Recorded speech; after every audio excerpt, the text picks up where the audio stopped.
We've been a band for over 20 years. We've been to some amazing places. We've met incredible people. It's been a huge gift to us, and because of that, we've always felt the need to give something back. Many people have started charities, and it seems like that they had something that happened to them personally in their lives to spark them to want to go out and to do more. We want to take you behind the scenes to some of these events and some of these charities. We want to introduce you to these celebrities and the heart that they put into giving back to their communities. We want you to feel the pulse. We want you to hear the heartbeat.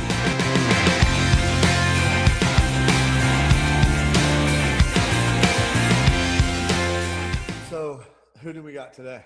Let me see. See if they give us something here. Oh, dude. Yes. This is great. No, this is really good because not only is he super talented, Yeah. but this guy has a story. No doubt. A There's big story. quite a story behind what he's doing. And he's kind of taking it on his shoulders and is walking the walk. Yeah, man. This is the exact kind of artist that should be a mentor for all young artists as they come on the scene. Well, ladies and gentlemen, let's welcome Mr. Andrew McMahon. Hey, what's up, Andrew? Hello, gentlemen. How are we today? We're doing great, man. All's well with you? All is well, yeah. Good, good, good. You're in Los Angeles right now? I'm south about an hour and a half. I live kind of like the halfway point between LA and San Diego. So a little out of the madness. Was that you had like Dana Point, that area? Exactly. I grew up in Dana Point. I actually went to Dana Hills High School. So I'm just south of there, one town. But yeah, we're that's my neighborhood. I was just out there last summer across the bridge, Capistrano Beach. Yep.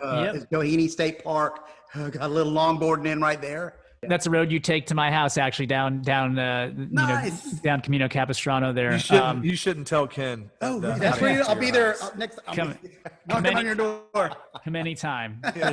There's no air conditioning in the studio, but you're welcome to stay here. Out from Florida, man. We're good. Yeah. Something corporate changed your life in a lot of ways. Introduced you to a whole lot of people. The way I understand it, kind of played itself through a little bit to where you wanted to step out and do something on your own with Jax Mannequin. Yeah, it's interesting. The Something Corporate story is, I think is like the classic, like pinch yourself. We were guys in a high school band. It sort of became clear going into my senior year that there was real potential for something to happen. We were really expanding into this, like where we were building real fans, kids from local high schools were coming out and then coming and bringing friends. And there was this really sort of organic thing that was taking place. And it ended up taking off, I think it was the year after I graduated high school, we got signed and, but I don't think we were really, we weren't even, we were barely kids. We were barely grown up, and so I think grown-ups aren't equipped to handle that ride. Totally. And I think, it goes from being your high school best friends to now you're like running a business that's bringing in a lot of money and trying to make decisions. And, we always really at the core just had a lot of love for each other. And I think once we started noticing that those relationships were getting strained by all of the extraneous factors that went along with running a business and being on top of each other 24 hours a day. It's so funny. We like never really broke the band up. We that's sort good. of, I think that's great. Yeah. We went on a hiatus but it was in the middle of that hiatus that I wrote a record and Josh, our guitar player, wrote a record. Yeah. And then I got sick. And once I got sick, it just sort of, it reshaped how I approached life in general, and I realized I couldn't stretch myself between too many things anymore. And I sort of chose to follow the Jax Mannequin road at that point because it was sort of where my heart was at. You have such a direct, obvious line as to why you want to be involved in pediatric cancer. You started the Jax Mannequin recording sessions. Is that about when you were diagnosed? Well, yeah, it was the year before I found out I was sick. I had recorded the whole record and was actually on the very first tour where we were sort of secretly, like, I really didn't want people to think that I was like trying to break out and become a solo artist. I thought that especially then it was like, that was such a corny concept. It was really like, So I made the record and I put another name on it. I didn't tell anybody that it was my band. And we sort of went on tour with like a little bit of word of mouth of like, is that the guy from Something Corporate? Best way to do it. Yeah. Yeah. And it was on that tour that I found out that I was sick. So we had sort of already, the record was recorded, and it had all these oddly prophetic lyrics in it where it talks about ambulances and hospitals and all, like, and it was very strange. But yeah, that's when I found out, it was in New York City in the middle of that tour that I was diagnosed. Why did you go in? Why did you think something's not right? I got to go in. There were all these factors that had never really played a part in my touring life. I mean, I was like very much in the hardest partying version of myself. And so I was able to sort of pass it off for those first couple of weeks. Like, maybe it's just because we're staying out late, or I'm smoking too much, or I'm doing, you know what I mean? Like, you have all these thoughts. And then, I finally, I couldn't sing. I had to cancel a show, which I had never done up to that point. And so I was like, well, if you're canceling shows, you got to go see a doctor. And it was my voice doctor in New York who actually, he saw me. I'd come in for a voice appointment, and he looked at me. He was just like, dude, something is not right. Like, you do not look like a normal person who's well, and he was the one that took my blood. And the next day, my phone just got lit up, and it was like, you need to be in the hospital right now. A wind could blow and kill you, kind of thing. Because my white counts were so low that I had no immune system. There's so much around that word cancer. What was the next step for you? There was this weird realization that was like, the life that I was living at that moment was almost untenable in itself. I mean, forget being sick. I was just like, I was going so hard, like just pedal to the floor in every regard. My career, my lifestyle, my relationship, everything was just out of control. And so I think I had this moment where I was like, maybe this is where I'm supposed to be right now. And I know that sounds crazy, and I don't, everybody has a different experience, but maybe it was shock. But I felt, through a good portion of my treatment, I felt really calm and really centered, and like I was meant to be in that seat figuring out something bigger, It's funny. There's people that get signs along the way that maybe you need to slow down, take a look at this. Some of us need to run into an oak tree. Yeah. You know what I mean? And I've always been that guy. Yeah. It sounds like that was you too, that, hey man, we're going to give you an oak tree to make you reevaluate some things in your life. Thankfully, you make it through that. And Dear Jack, talk to us about the inception of that and the work that's going on there. And filming that process too. Yeah. Well, so, the name itself, like I named Jax Mannequin after a friend of mine's little brother, who, like, one of the first songs I wrote for Jax Mannequin that got released many years later was a song called Dear Jack. And it was about this young kid that I grew up with, who was always getting into fights, and who was always, he's one of the most charming, lovely human beings, but he struggled throughout the time that I had known him. And weirdly enough, this thing in his background, he was a pediatric cancer survivor, and he was a leukemia survivor of all things. And so when I get diagnosed after finishing a record I named after him with the same disease that he had, like, my hair still stand up on my arms when I think about it.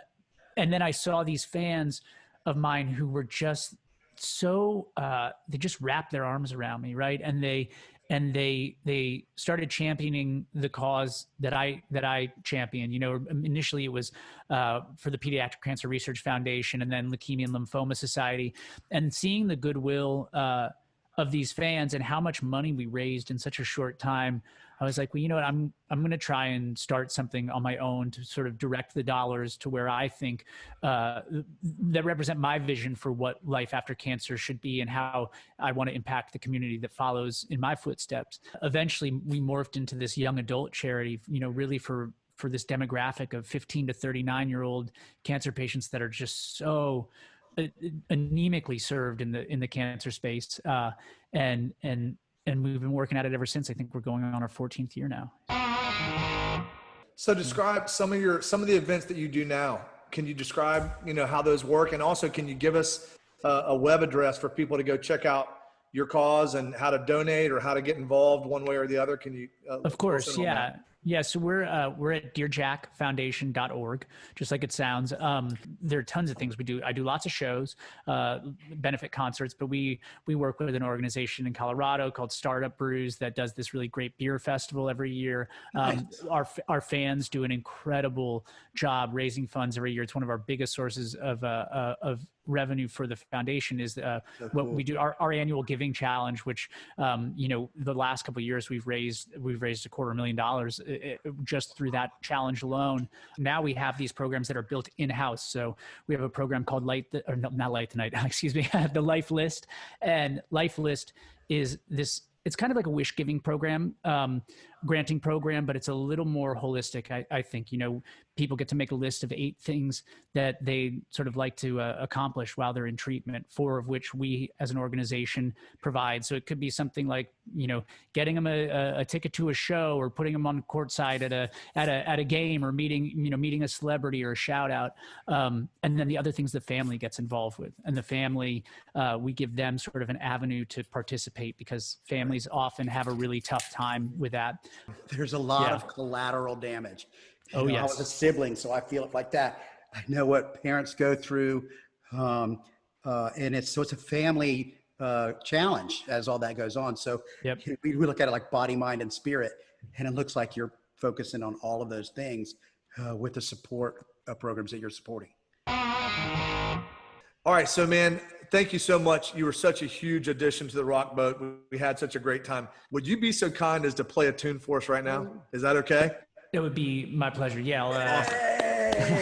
Thank you guys. This is a tune off the last record I put out called Upside Down Flowers, about my once hometown in Columbus, Ohio, and leaving it.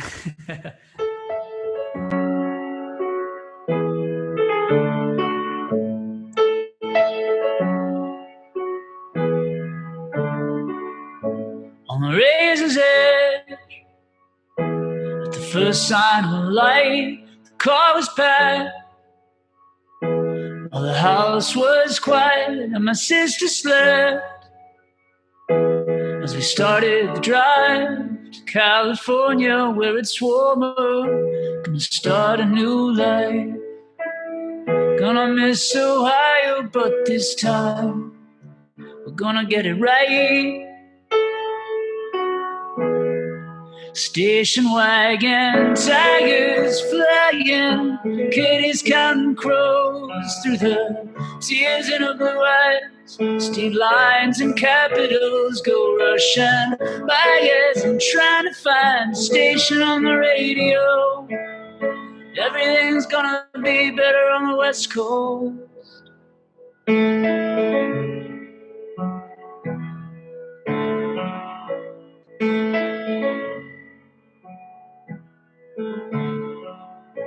And the days move fast on the northern plains, and I read the maps. The prairie grass moved in the wind like waves, and we can't look back.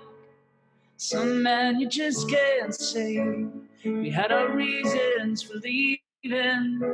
It's better this way. Gonna miss Ohio, but I'm not gonna miss the rain. Station wagon, tigers flying, kitties counting crows through the tears in her blue eyes. State lines and capitals go rushing by as I'm trying to find a station on the radio. Everything's gonna be better on the West Coast. Better than the mess that we left back home in Ohio. Ohio.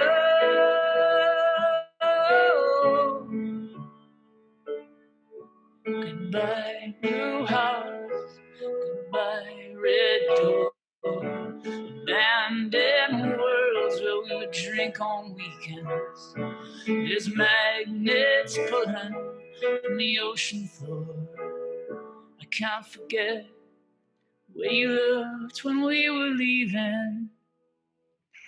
Tigers flying, Katie's counting crows through the tears in her blue eyes. State lines and capitals go rushing by as I'm trying to find a station on the radio.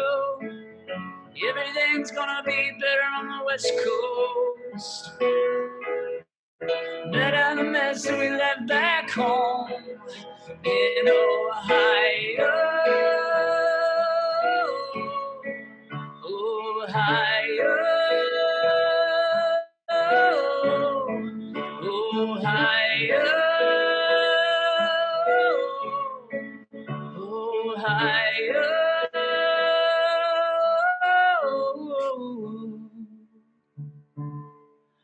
Ohio. Yeah, man. So So good. good, man. Thank you, guys. Thank you so much, So man. I got to tell you, my first band when I was in 10th grade, I think, it was called Razor's Edge. Now, is that what you were referring to? In the That's first, exact- definitely an homage. I was a huge fan of your early work, and that's where it came from. I love the way you worked it in there like that. Hey, is Katie your sister? Katie is my sister. Yeah. That's great. What a great song. Andrew, what a pleasure talking to you today, man. Thank you so much. I had such a blast with you guys. What a well-rounded, walking the walk co-musician. We're proud to be part of your industry, man. Yeah, even if we are 30 years older than you, it's really nice to feel like I'm part of what you do. No, I don't know that you are, but I'll take it. It's the lighting. Thank you so much. And for the people that want to look it up, you can go to Gearjackfoundation.org. That's Gearjackfoundation.org. Check out everything he's got going on there. I'm sure there's ways for people to get involved, whether it's donating or volunteering time or something like that. But man, thank you so much. And more about the band, Andrew McMahon and the Wilderness, right? Yes, you just go to andrewmcmahon.com. AndrewMcMahon.com. Cool. Perfect, my friend. Look, continued success, and hopefully we'll cross paths sooner than later. Go catch some waves, man. Sounds good, guys. Thanks a lot. Man. See ya.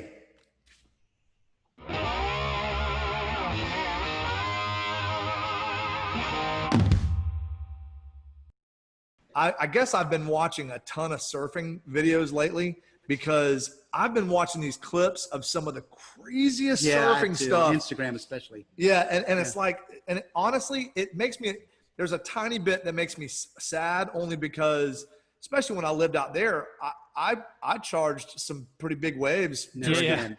And I'll never do it again because I would die now. I would literally, the stuff I used to put my